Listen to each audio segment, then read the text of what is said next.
नमस्कार दोस्तों, आप सभी का स्वागत है आपके अपने चैनल गुरुकुलम पॉइंट्स पर। जी हाँ दोस्तों, मैं पीके सर। आज मैं लाया हूँ रेलवे के विभिन्न एग्जामों के लिए साइंस का पार्ट 2।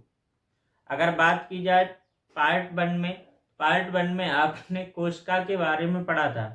पार्ट 2 में देखिए कहाँ से। सबसे पहले तो इस चित्र से स्टार्ट करते हैं। ये आपको चित्र है, ये किसका चित्र है? कोशिका का चित्र है। किसका है? कोशिका का। अगर बात की जाए किसका, तो आप प्लांट सेल का चित्र है। प्लांट सेल का चित्र है। सबसे पहले चित्र में हेडिंग देखिए। हेडिंग क्या है? कोशिका के भाग। हेडिंग क्या है? कोशिका के भाग। तो यहाँ देखिए चित्र में कोशिका के भाग की अगर बात की जाए, कोशिका के भाग में जो आपको दिखाई दे रहा यहाँ तक, जो यहाँ तक दिखाई दे रहा है, ये क्या है? सेल बॉल है। क्या है जी? Cell ball. ये हिस्सा क्या है? सेल बॉल है। इसको बोलेंगे सेल बॉल। Cell ball. इसके बाद देखिए सेल बॉल। सेल बॉल के अंदर आपको देखने को मिलेगा, ये जो हिस्सा दिखाई दे रहा है सेल बॉल के अंदर, ये जो आपको हिस्सा दिखाई दे रहा है छोटा छोटा सा, एक झिल्ली नुमा है, जिसे बोलेंगे सेल प्लाज्मा। क्या बोलेंगे? सेल मेम्ब्रेन बोलेंगे। मेम्ब्रेन, सेल मेम्ब्रेन, या इसी को कोशिका झिल्ली बोलेंगे। इसको बोलेंगे कोशिका भित्ति। सेल वॉल को क्या बोलते हैं? कोशिका भित्ति बोलेंगे। और इसके बाद फिर अपन को देखने को मिल जाएगी कोशिका झिल्ली। कोशिका झिल्ली देखने को मिल जाएगी। फिर आगे देखिए बात करते हैं कोशिका झिल्ली के जस्ट अंदर। कोशिका झिल्ली के जस्ट अंदर आपको यहाँ से देखिए कोशिका झिल्ली, जो आपको कोशिका झिल्ली है, यहाँ से जो कोशिका झिल्ली के जस्ट अंदर वाला भाग, जो आपको क्या पीले कलर में दिखाई दे रहा है, इसको क्या बोलेंगे? जीवद्रव्य बोलेंगे। क्या बोलेंगे? जीवद्रव्य। जीवद्रव्य बोलेंगे। अब यहाँ से देखिए तीन ही चीजों को देखना है। सबसे पहले ऊपर सेल वॉल मिलेगी, फिर मिलेगी कोशिका झिल्ली, सेल मेम्ब्रेन, सेल प्लाज्मा। इसको फिर मिलेगा आपको प्रोटोप्लाज्म। प्रोटोप्लाज्म क्या मिलेगा? जीवद्रव्य मिलेगा। तो यहाँ देखिए सेकंड पार्ट में कोशिका के भाग में आपको तीन चीजों को ध्यान रखना है। कितनी चीजों को ध्यान रखना है? तीन का ध्यान रखना है। तो तीन भाग होते हैं कोशिका के। नंबर एक होते हैं सेल वॉल, दूसरे में मिलेगी सेल मेम्ब्रेन,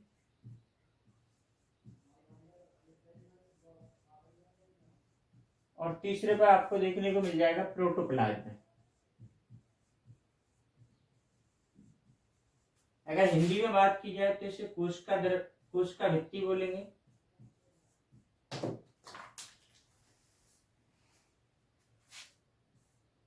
कोशिका भित्ति, कोशिका कला,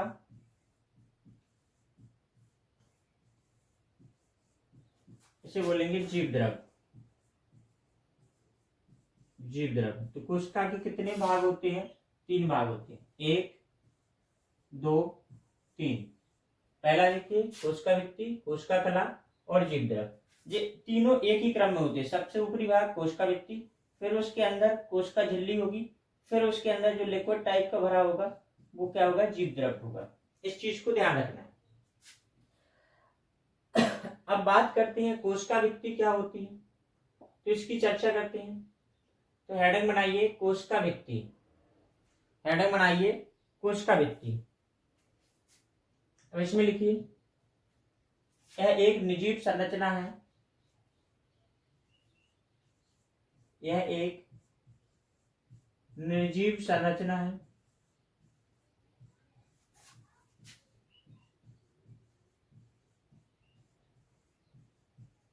जो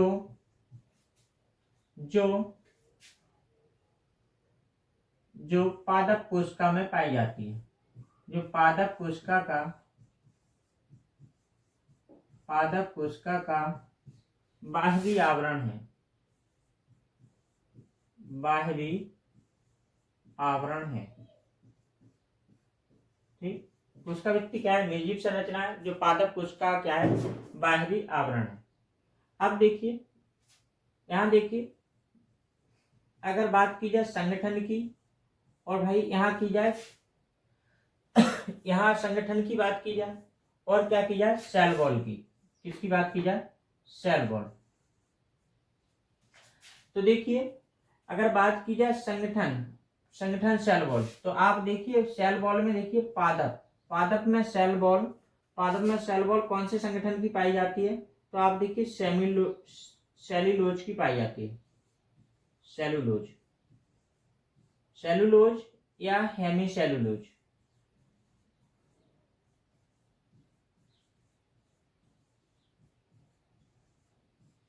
हेमीसेलुलोज की किसमें पाई जाती है? पादप में पाई जाती है। इसी प्रकार बात की जाए काइटिन, तो काइटिन कोशिका भित्ति काइटिन की बनी होती है। काइटिन संगठन की कहाँ बनी होती है? तो आपकी बात की जाए कवक में पाई जाती है। कहाँ पाई जाती है? कवक में। कवक में कोशिका भित्ति किसकी बनी होती है? काइटिन की बनी होती है। और पादप में किस चीज की बनी होती है? सेलुलोज की बनी होती है। इसी प्रकार नंबर 3 पे देखना ग्लाइकोप्रोटीन।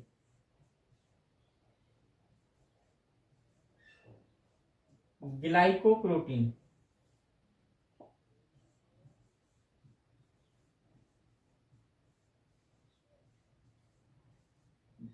ग्लाइकोप्रोटीन संगठन की देखिए किसमें कोशिका भित्ति पाई जाती है? तो आप कह सकते हो बैक्टीरिया में,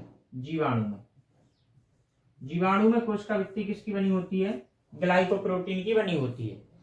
और देखिए, अगर बात की जाए जंतुओं में, किसमें बात की जाए? जंतु में, तो जंतु में कोशिका भित्ति नहीं पाई जाती है। इस चीज को ध्यान रखना। देखिए, यह एक निर्जीव संरचना है जो पादप कोशिका का बाहरी आवरण का निर्माण करती है, कोशिका भित्ति है। संगठन की बात की जाए और किसकी? सेल वॉल की। पादप में सेल वॉल सेलुलोज और हेमीसेलुलोज की बनी होती है। कवक में संगठन काइटिन का होता है और जीवाणु में लाइकोप्रोटीन का होता है। और जंतुओं में कोशिका भित्ति नहीं पाई जाती है, तो कोई भी संगठन देखने को नहीं मिलेगा। इतनी बात होगी सेल वॉल। अगर सेल वॉल की खोज की बात की जाए, किसकी खोज की बात की जाए, तो खोज किसने की थी? रॉबर्ट हुक ने। किसने की थी? रॉबर्ट हुक ने की थी। रॉबर्ट हुक ने सेल वॉल की खोज की थी, क्योंकि रॉबर्ट हुक ने सबसे पहले किसको देखा था? कोशिका के भाग में सेल वॉल को ही देखा था। ठीक,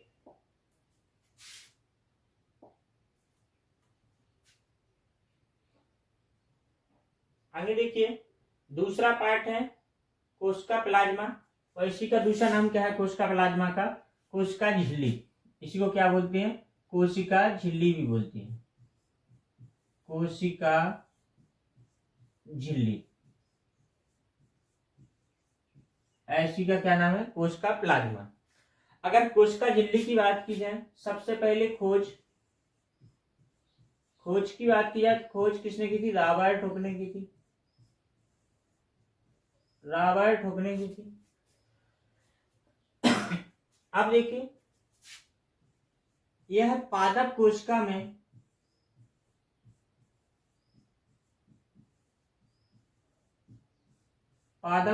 में दूसरी परत होती है।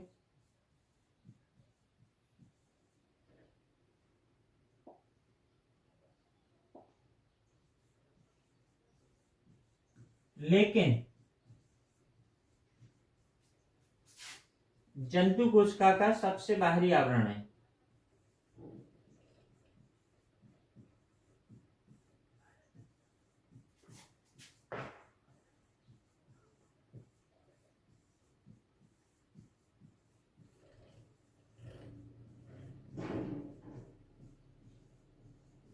जंतु कोशिका का सबसे बाहरी आवरण है, कौन है? कोशिका प्लाज्मा या कोशिका झिल्ली।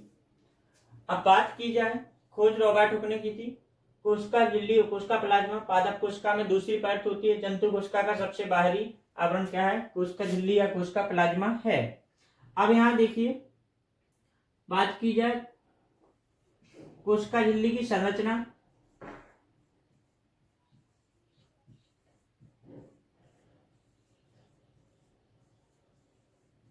कोशिका झिल्ली की संरचना। तो संरचना में देखिए, कोशिका झिल्ली की संरचना में आप देखिए,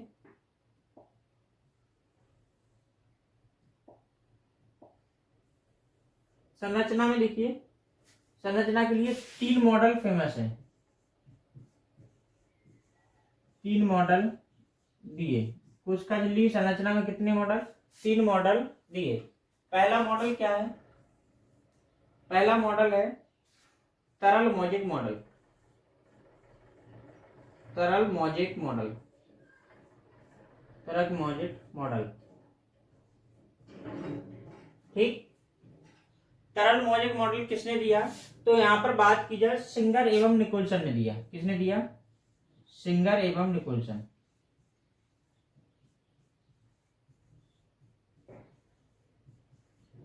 निकोलसन ने दिया, ठीक। कोशिका झिल्ली संरचना के लिए तरल मौजिक मॉडल सिंगर एवं निकोलसन ने दिया। दूसरा है इकाई मॉडल।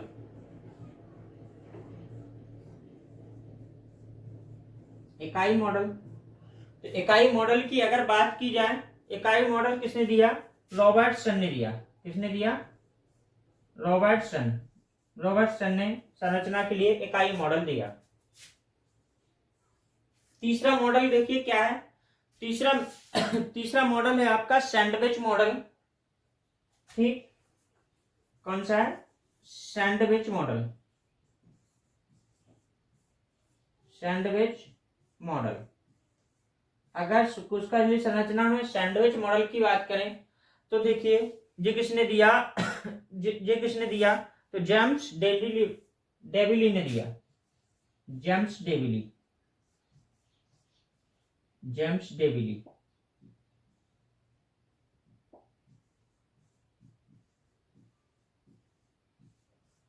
ठीक। 3 मॉडल है कोशिका संरचना की। तरल मॉडल सिंगल एवं निकोलसन ने दिया। इकाई मॉडल रॉबर्टसन ने दिया। सैंडविच मॉडल जेम्स डेविली ने दिया, ठीक। अगर बात की जाए संरचना के मॉडल, मतलब इसमें देखिए इन्होंने बताया सभी ने कि क्या है, 2 प्रोटीन की परतों के बीच लाइपोप्रोटीन की एक परत पाई जाती है। 2 प्रोटीन की क्या है? परतों के बीच। ये क्या है? प्रोटीन की परतों के बीच,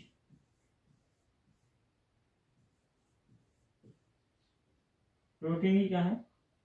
परत है। इनके बीच में क्या है? लाइपोप्रोटीन है। सॉरी, इनके बीच क्या पाई जाती? लिपिड की परत पाई जाती है। लिपिड की परत पाई जाती है, पाई जाती है। ये क्या है? कोशिका झिल्ली का मॉडल है। तो आप देखिए कोशिका झिल्ली क्या है कि इनके दो बाहरी की तरफ 2 प्रोटीन की परतें हैं, बीच में क्या होगी? लिपिड की परत होगी। इसी पे इन्होंने 3 मॉडल दिए। अब किसी ने बताया ये सैंडविच की भांति है, किसी ने बताया कि दोहरी परतों के बीच में एक इकाई, इकाई किसकी पाई जाती है? लिपिड की पाई जाती है, ठीक। इसी के बाद आगे देखते हैं।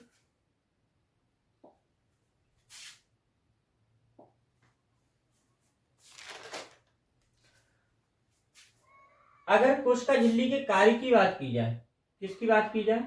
कार्य की। तो यहाँ पर कार्य हेडिंग बनाइए। कोशिका झिल्ली के कार्य की बात की जाए, कोशिका झिल्ली के कार्य में देखिए, यह कोशिका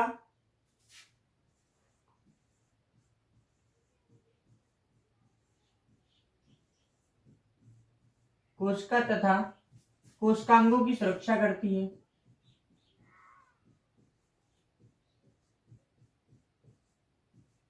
कोशिकांगों की सुरक्षा करती है,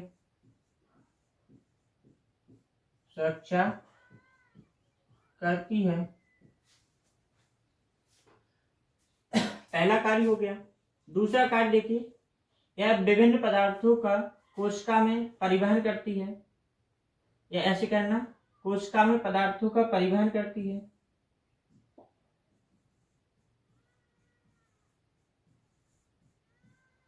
कोशिका में पदार्थों का परिवहन करती है।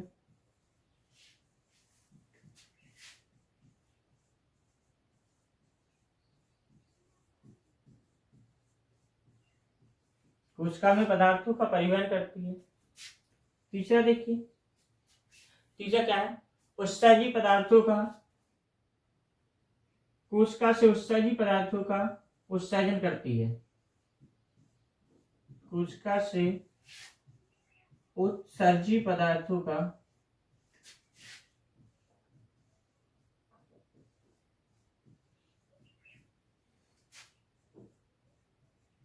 उत्सर्जन करती है।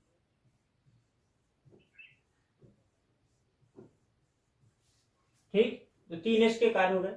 एक कोशिका तथा कोशिकांगों की सुरक्षा करती है, कोशिका में पदार्थों का परिवहन करती है, कोशिका से उत्सर्जी पदार्थों का उत्सर्जन करती है। और देखिए कोशिका झिल्ली कैसी होती है, अर्धपारगम होती है। कैसी होती है, अर्धपारगम। अर्धपारगम का मतलब सेमी परमेबल, मतलब चयनात्मक होती है। चयनात्मक झिल्ली की तरह कार्य करती है। झिल्ली की तरह कार्य करती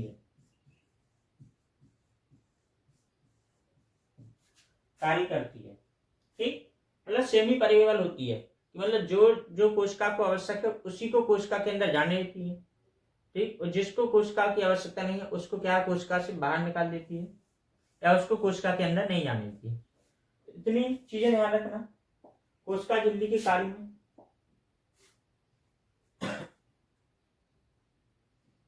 अब देखिए तीसरा भाग क्या है, जीवद्रव्य।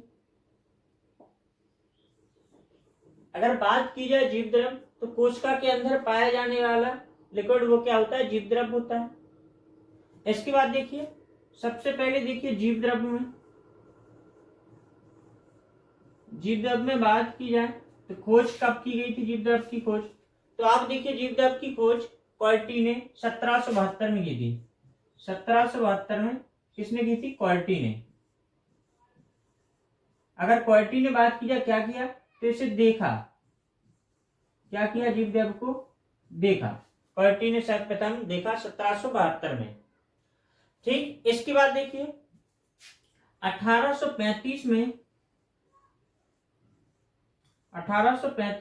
डुजार्डिन 1835 में डुजार्डिन ने इसे सारकैडो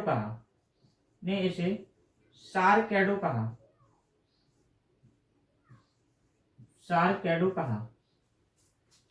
फिर बात की जाए 1837 की बात की जाए, 1837 में एक व्यक्ति थे, कौन,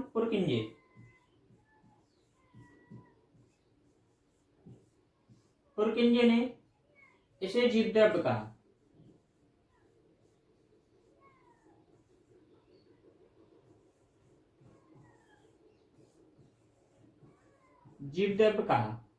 ठीक, और बात की जाए इस पर विस्तृत अध्ययन भी किया, इसे जीवद्रव्य नाम किसने दिया, पुरकिंजे ने जीवद्रव्य कहा। देखिए खोज की बात की जाए 1772 में क्वार्टी ने इसे देखा, 1835 में डुजार्डिन ने इसे सारकैडो कहा, और 1837 में पुरकिंजे ने इसे क्या कहा, जीवद्रव्य कहा। एक और बात की जाए, एक वैज्ञानिक थे हक्सले। कौन थे, हक्सले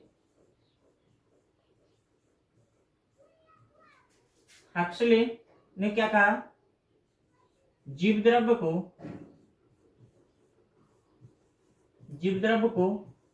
जीवन का भौतिक आधार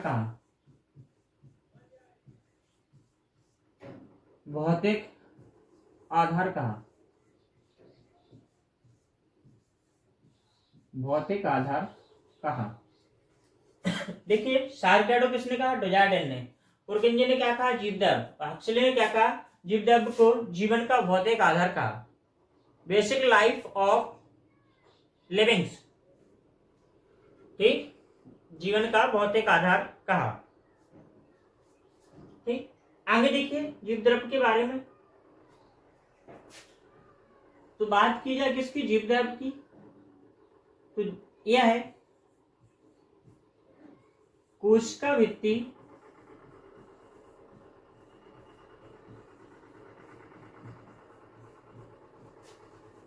व कोशिका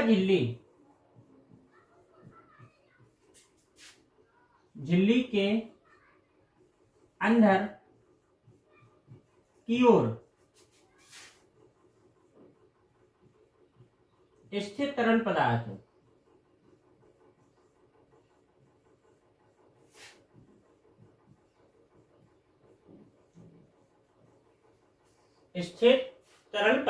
है।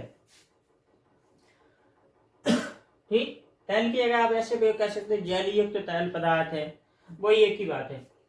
अब इसके बाद कार्य की बात की जाए, फंक्शन, जीवद्रव्य के कार्य। तो जीवद्रव्य के कार्य में देखिए सबसे पहला कार्य क्या है, पोषक पदार्थों के उपापचय में सहायक।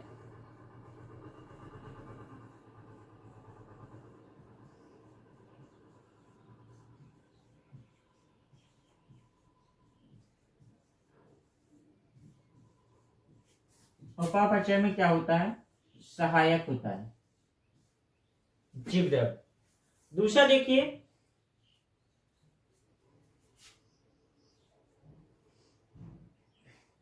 यह एक जीवित पदार्थ है, यह एक जीवित पदार्थ है तथा सभी कोशिकांगों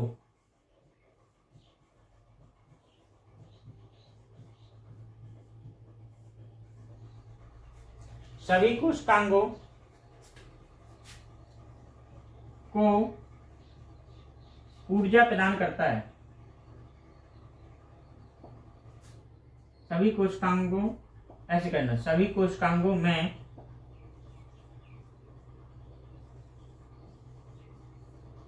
ऊर्जा का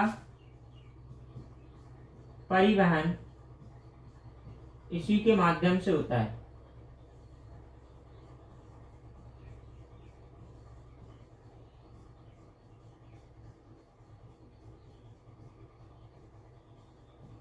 ठीक, देखिए यह कोशिका भित्ति व कोशिका के अंदर की ओर स्थित तरल पदार्थ है। इसके बाद देखिए फंक्शन की बात की जाए तो पोषक पदार्थों के उपापचय में सहायक होता है। यह एक जीवित पदार्थ है तथा सभी कोशिकांगों में ऊर्जा का परिवहन इसी के माध्यम से होता है। इसके जो प्रमुख कार्य हैं जीवद्रव्य के। अगर बात की जाए जीवद्रव्य के भाग की, तो भाग देख लीजिए, जीवद्रव्य के कितने भाग हैं, 2 भाग हैं। जीवद्रव्य के कितने भाग हैं, 2 भाग हैं। पहला भाग है